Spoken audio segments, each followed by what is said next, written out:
Last week, I talked about forgiveness, and I shared with you a very important realization. As I was thinking about forgiveness, I realized, I said this towards the end, that it is love that brings people together, but it is forgiveness that binds them forever. Ano ibig sabihin? Love will always fail you.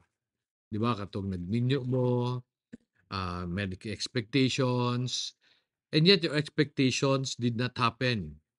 Yung partner mo failed you. Hindi lang to sa mag-asawa, sa magkaibigan, sa magkaopisina. Love will bring us together. However, kung di ta ready mag-forgive, we will always separate.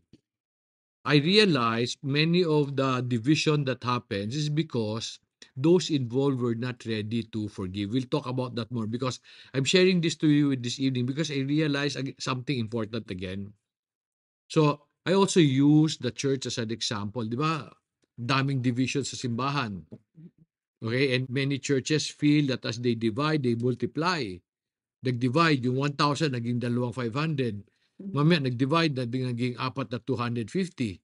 And yet people now do not want to go because there's just too much division. And oftentimes people will say, ay, nanalo si Taning. And I say, hindi totoo yan. Hindi nanalo si Taning. Natalo yung mga tao. We failed to respond properly because we were not ready to forgive. In the lesson last week, I explained why you need to forgive. I explained then also what happens when you do not forgive. Basically, ang paniwala ko, the reason why we need to forgive others is because tayo rin naman eh. Maski anong sabihin nyo, you have a part in any conflict because you did not respond properly. Yung isang tao, lumala. When we do not forgive, we also become bitter. The most important thing that the reason why we need to forgive, alam mo ba, if you do not forgive, God will not forgive you. Many people do not realize this in the Lord's Prayer. Alam niyo yung Lord's Prayer? Forgive us our sins as we forgive others. Di ba? What are you telling the Lord? Lord, okay lang, wag mo akong patawarin. Okay? Kasi hindi ko kaya magpatawad. The Lord's Prayer is a two-edged sword. As you pray for something, babalikan ka nun. God cannot forgive you if you are not ready to forgive. But this evening, I'm talking about forgiveness again because I realized something very important. Pero let me ask you a question lang. Bakit ba mahirap mag-forgive? O hindi man, pag hindi kayo makapag-forgive, ano ba kinakatakutan nyo? Minsan mahirap mag-forgive because of how you feel. Pero pag nag-forgive kayo, ano ba kinakatakutan nyo? It's bound to happen again. Okay? If you forgive, baka ulitin niya. Okay, isa yan. Ano pa? Bakit tayo hirap mag-forgive? Ano yung dapat mangyari bago tayo makapagpatawad? Mag-apologize. Minsan nag-apologize na eh. Magbago. Okay, magbago o hindi. Anong ibig sabihin magbago? Dapat yung tao, dapat merong justice. Hindi ba? Kung meron siyang nagawang mali, dapat may corresponding na punishment. Yung iba naman, hindi makapagpatawad hanggang hindi sila nakaganti. And yun yung tawag natin, rido. Di ba ano rido? May ginawa ka sa akin, sa pamilya ko, gagawin ko yun sa pamilya mo. Tapos ginawa sa pamilya mo, gagawin ko to. So, kailangan makaganti tayo. Di ba? These are the practical reason why people cannot forgive. One, they're afraid na maulit. Two, we demand justice. Three, gusto natin makaganti. And this evening, I just want to expound on these things because recently, as I was contemplating on forgiveness, I realized there are certain things na hindi natin naintindihan. And let me ask you this. Hindi ka nakapagpatawad kasi baka ulitin ulit. So, hindi mo pinatawad. So, ang tanong ko, kasi hindi mo pinatawad, hindi ulitin? Ulitin yapon. Nga naman. Hindi mo pinatawad kasi takot kang ulitin. Ulitin din naman eh. Hindi mo ba alam na habang hindi ka nagpapatawad, sabihin ng tao, ay okay lang, ayaw mo, di wag. Gawin ko ulit. Naintindihan niyo ako? Kasi hindi mo pinatawad. Di ba, humingi ka ng sorry. tapos hindi ka pinatawad, anong gagawin mo? O bahala ka, total, hindi mo ako pinatawad, di ulitin na lang niya yung yan, intindihan niyo ako? Okay? Bakit siya magbabago? Hindi mo naman siya pinatawad. Does that make sense? Naintindihan niyo na yun? Parang ako, nangyari naman sa akin yan. Hindi mo pinatawad, nag-sorry na nga ako, nag-repent na ako. Di okay, di gawin ko lang yung gusto ko. Yung ginawa niya, ayaw mo. Now question, is it necessary a sin against the Lord? Yung ginawa ng husband and wife nyo, kasalanan ba yun kay God? Hindi ba? Di ba may tendency pag hindi mo pinatawad, pag repentant, uulitin na. Supposing hindi repentant, kasi hindi mo pinatawad, hindi ulitin? Hindi nga repentant, hindi ulitin din. Ako na-realize ko, yung fear na baka ulitin eh. Talagang ulitin ng tao. Pag hindi ka nagpatawad. Okay? So siguro ang tanong ko lang, kailan ba tayo dapat hindi magpatawad? Can you turn your Bibles to Luke chapter 17? We'll read verses 3 and 4. Ang tanong ko ayaw nyo magpatawad kasi baka ulitin ulit. So ang tanong ko lang, kailan ba tayo pwede hindi magpatawad? Luke chapter 17, 3 and 4. From these verses, kailan kayo dapat hindi magpatawad? Kung hindi siya nag-repent. Minsan, yung taong kausap nyo, sorry na. Pero sa galit mo, ayaw mo magpatawad kasi baka ulitin ulit eh. Pag yung tao nag-repent, nag-sorry, what is your choice? Forgive. Supposing nagawa niya ulit, forgive pa rin. Now, saan galing yan? How did verse 3 start? Verse 3 starts, let me read sabi niya, be on your guard. If your brother sins, rebuke him. And if he repents, forgive him. And if he sin against you 7 times a day and returns to you 7 times, saying, I repent. Sabi niya, forgive him. It starts by saying, be on your guard. What does that mean? Be on your guard, what does that mean?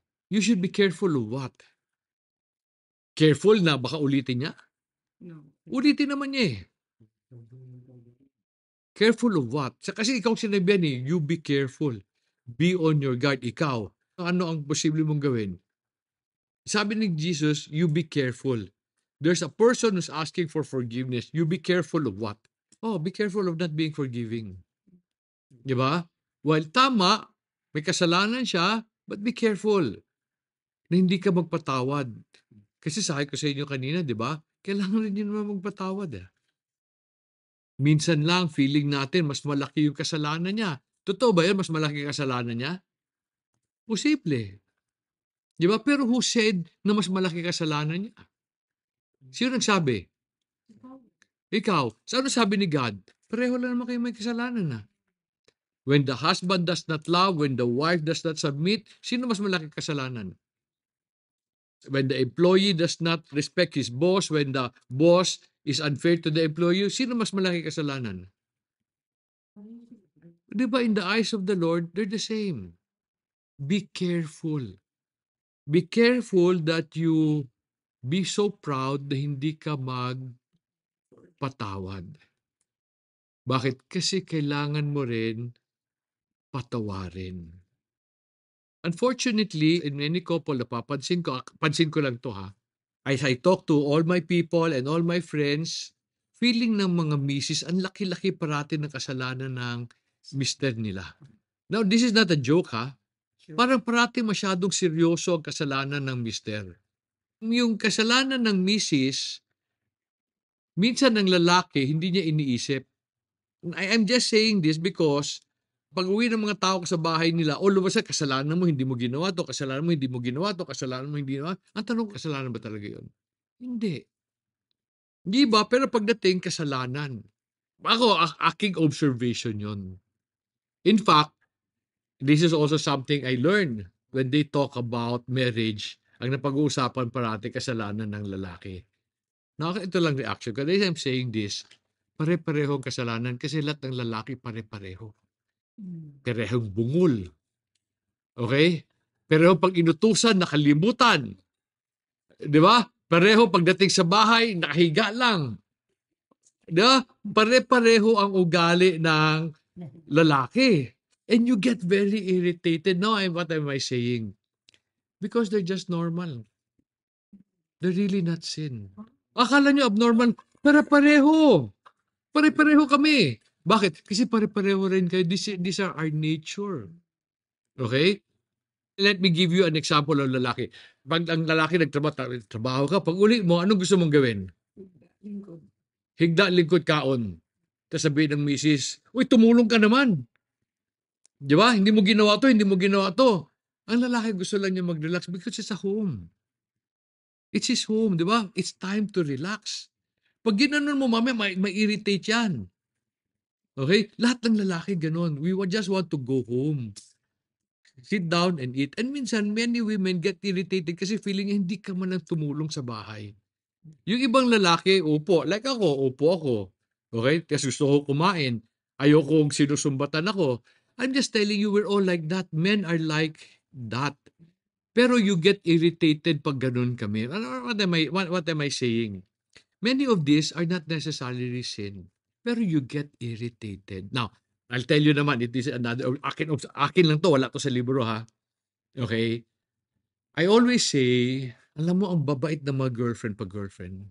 Pag misis na nag-iiba. Bakit? Kaya mo gusto pakasalan because you believe you are a helpmate. Tagapuno ng kulang niya. Pag naging misis na, pumapasok ang curse ni Eve. Ano yung curse ni Eve? Wanting to be in control. Di ba? Your desire to be a helpmate will see lahat ng kulang ng mister mo. Hindi naman yun? Lahat ng kulang ng mister mo nakikita mo. Kasi gusto mo maging helpmate eh. Kung wala lang sana yung curse ni Eve, you will help. Kaso lang because of the curse ni Eve, instead na tumulong ka, ginagamit mo yung kulang to be in control. It's a curse. Yun, napansin ko yun. Lahat ng misis ganon. Nakikita nila lahat ng mali ng mister nila because nga naglalaban yung gusto kong tumulong, gusto ko maging in control. Now, is that a sin? No. It's just a weakness. Okay? Now, kunwari weakness, na-realize mo, humingi ka ng forgiveness, what should you do? Kaya nga, be careful. Be on your guard. Be ready to forgive. I am not saying tama ang lalaki parati. I'm not saying also tama. I'm just saying in a relationship, sabi ko sa inyo, di ba? Love brings you together. But it is forgiveness that binds you. Kaya kayo nahirapan mag-forgive, tanggapin lang kasi gano'n na lang yun. Gano'n na lang yun. Alam mo, let me explain something. Na-notice ko rin to ha. Akin lang tong conclusion ha. Ang refuge namin bahay. Pero if we feel not comfortable sa bahay, where will we go? Diba? Ako, I'm a home person. Pero if I'm not accepted at home, where will I go? In fact, tanong ko, bakit mas masaya siya sa barkada niya? Okay? So anyway, tanong ko lang yun. Not all are like that. Pero on the other hand, minsan din, the women, tatrabaho. Pag uwi niya, wala naman ako. I'm different. I would rather be at home. Because I'm an introvert eh. Okay. Pero on the other hand, may napansin na, when you are comfortable at home, you would rather be at home.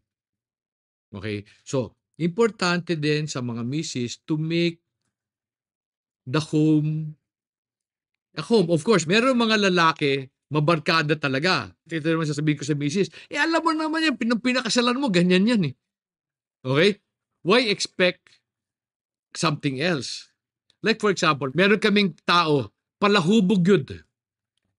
Okay? Bago sila nagpakasal, palahubog yun. So pag nagkasal, palahubog yapon. Yun naman, nagsasabi ko, alam mo naman palang palahubog, ganun pinakasalan mo. But there are men who are happy at home. Pero when they do not feel at home, where will they go? Yeah.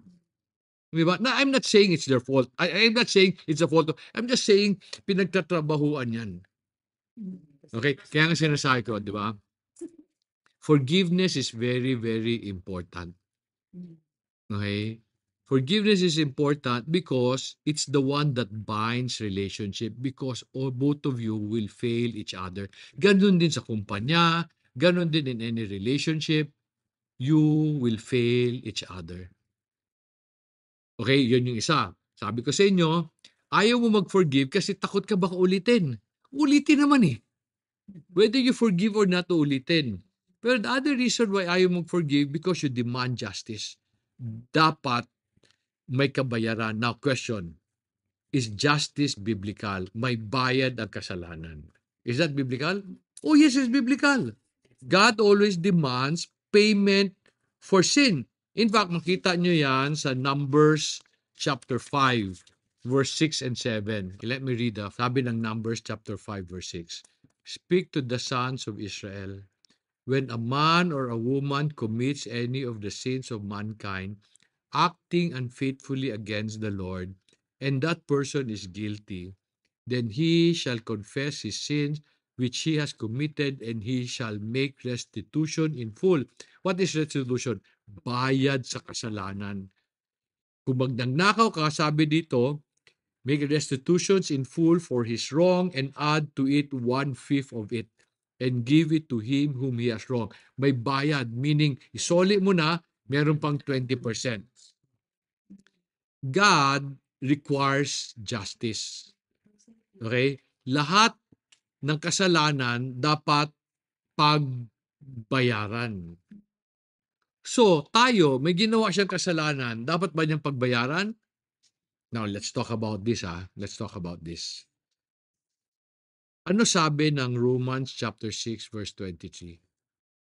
Sabi ng Romans 6:23, for the wages of sin is death, but the free gift of God is eternal life in Christ Jesus our Lord. In the Bible, ang bayad sa kasalanan, ano? Buhay. Okay? Buhay. So tayo lahat may kasalanan kay God. Okay? Lahat tayo may kasalanan kay God. So what did He do? He died. Bakit? Kasi hindi pwedeng walang bayad ang kasalanan. Jesus died for us. He demanded justice. Pero sino nagbayad? Sino nagbayad? Siya. Tayo, pag meron silang kasalanan sa atin, ano dapat? Can you turn your Bibles to Matthew chapter 16, verse 24? Sabi niya, then Jesus said to His disciples, parang kayo, if anyone wishes to come after me, he must deny himself. What does that mean? Ang kasalanan nung kabila may bayad. Sino dapat magpakamatay? If you really love the person, you die to your rights. You die to that justice. Sino magbabayad? Ikaw. And si Jesus said, show compassion. Anong show compassion? Dapat siya magbayad, pero ang ginawa mo? Ikaw ang nagbayad, meaning you die to yourself. Kasi yun ang ginawa niya. It is not wrong to demand justice. It is not. It is required. Pero ang tanong, sino ang magbabayad? In the case of Christ, siya nagbayad. You understand what I'm telling you? Many times, kaya hindi makorek yung relationship kasi you demand na siya magbayad. Kung kaya niyang bayaran, bayaran niya. Pero minsan nagbayaran eh. And ayaw mo pa rin patawarin eh. Bakit? Because you did not die to yourself eh. You were not willing to pay for the sin. Naguguluhan ba kayo doon? O nahirapan kayo doon? If you love the person, you will die to your rights. Jesus has the right to demand justice. If He demanded justice, ano mangyayari sa atin? Lahat tayo patay. Pero di ba importante kayo sa Kanya eh. So anong ginawa niya? Anong ginawa niya? Siya nagpakamatay. Ibig sabihin, He died to His rights. tayo rin dapat, kung love natin yung tao, we die to our rights. Kasi mali pagkaintindi natin sa marriage. Pagkaintindi natin sa marriage is a 50-50 relationship. Mali din pagkaintindi natin sa love. It's a give and take relationship. Marriage is not a 50-50 relationship because you made the vow. When you made the vow, I will love you, wala kang hininging, Unconditional. wala kang hininging kondisyon eh. It is not a 50-50 relationship. Love is defined as love is patient, love is kind, love is not a give and take relationship. Love is something you give. Hirap, no? Pero kung ginawa mo yon, mamaya mag-reciprocate yung kabila. Well, pero when you start demanding, mahirapan mag-reciprocate yung kabila. Parang ganito, why do you love Christ so much? Kasi despite of your sin eh. Di ba? Despite of your sin, minahal ka. What do you do to that person? I will love that person. Di ba? So that is something He requires of you too. Pag-usapan natin yung job description. Kasi hindi ako naniniwala sa job description eh. Di ba? Pag ang lalaki ang masarap magluto, dapat ba babae magluto? Job description eh. Pag ang lalaki ang pinaluto, sabihin mo sa babae, o ikaw magtrabaho. Now, I'm just saying, I believe you do what is necessary to preserve. Or you do what is necessary to make it successful. You do what is necessary. When you do what is necessary, what is required of you? You die to yourself. Kasi sabi nyo, expectation, I really believe marriages fail because of expectations. I'm just saying, yung expectation mo is based on your standard. Pag hindi siya yun, huwag mo siyang hingi na maging ganun. Kasi hindi siya yun. But however we feel disappointed, dapat ganito ka. Sino nagsabi? O ikaw, di ba? Pero di ba dapat ang concept of helpmate means you do what is necessary to help each other. Yung babae is a helpmate of the man, but the man is also a helpmate of the woman. Pareho lang sila. Okay, pero ulitin ko, only forgiveness can bind you together. Forgiveness. Unless there's forgiveness, magulo. Okay? Now, paano yung kailangan ko makaganti? Minsan ganun, kailangan ko makaganti. Can you turn your Bibles to Hebrews chapter 10, verse 30? My version says, Hebrews 10:30. For we know him who said, vengeance is mine, I will repay. And again, the Lord will judge His people. Kaso minsan lang sabi, Lord, ang bagal mo naman. Tapos minsan pa, yung ginawa ni God, Lord, that is not acceptable. Dapat ganito. Now, question, when a person sin, who does he sin against? The person sin against the Lord. Not you. Okay? The sin is not against you. The sin is against the Lord. Supposing the husband did not love the wife, did not provide, kanino siya may kasalanan? At the end, it's the Lord. When the wife does not submit because unrespectable yung husband, kanino may kasalanan yung wife? At the end, kay Lord. Bakit si Lord ang nagsabi? Of course, may kasalanan, you feel bad. But at the end of the day, may kasalanan ka sa Kanya. Now, what does God say about sin? Can you turn your Bibles to Nahum chapter 1, verse 3? Let me just read my version. Nahum chapter 1, verse 3. The Lord is slow to anger and great in power, and the Lord will by no means leave the guilty unpunished. If that person is guilty against the Lord will punish him. Minsan, kaya hindi pinapunish kasi wala naman siyang kasalanan. Di ba? For example, umuwi kami, gusto namin mag-relax, may kasalanan ba kami kay God? Wala, di ba? Okay? When the wife wants to be dated, tapos nagalit siya sa misa, is it wrong to demand that your husband dates you? No. Di, wala naman kasalanan yun eh. So you demand, Lord, i-punish mo nga siya. Hindi siya pa-punish, wala siyang kasalanan. However, kung may kasalanan siya kay God, God will punish that person. So do not take vengeance. Bakit? Kasi if you rob God of that opportunity, baka hindi niya i-punish yun. Kasi pinanis mo eh. Okay? O, bumalik pa sa'yo. Okay, mama, ikaw na may kasalanan. Do you understand? Okay, let me just summarize, ha. Ako, I'm realizing forgiveness is important, pero forgiveness, marami tayong hindi naintindihan about forgiveness. When we do not forgive kasi takot tayo uulitin, uulitin din naman eh. Whether you forgive or not. However, when you forgive that person, most probably, hindi niya ulitin. Kasi you showed compassion eh. Di ba sa atin may tinatawag na utang na loob? On the other hand, it is right to demand justice when someone sins against you. But if you are a follower of Christ, sino magbabayad ng kasalanan niya? Ikaw, you die to yourself. Paano pag ulitin niya? Paano pag tinuloy niya yung kasalanan niya? Problema ba yon? Problema naman niya kay God yun. Hindi naman problema sa yun eh. Di ba? Because when the person is guilty, God will punish that person. Unfortunately, sabi mo, ang bagal. Let God do His thing on His own time para hindi ka ma-stress. At siguro gusto ko lang sabihin, no, ako today, at my age, ako, I feel, para bang naawa ako sa maraming marriages. Many of the fights in marriage are unnecessary. Only because of expectations. Dapat ganito ka, dapat ganun ka, dapat ganito. Mamaya mag-aaway because you're not like that. Okay?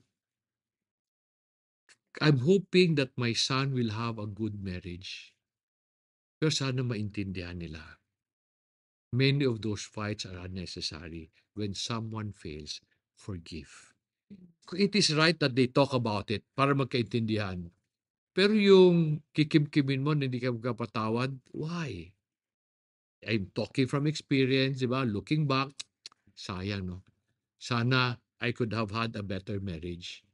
Yun ang dream ko para kay Daniel and hopefully para kay Denise. Ulitin ko ha, love brings people together. But it is forgiveness that binds them forever.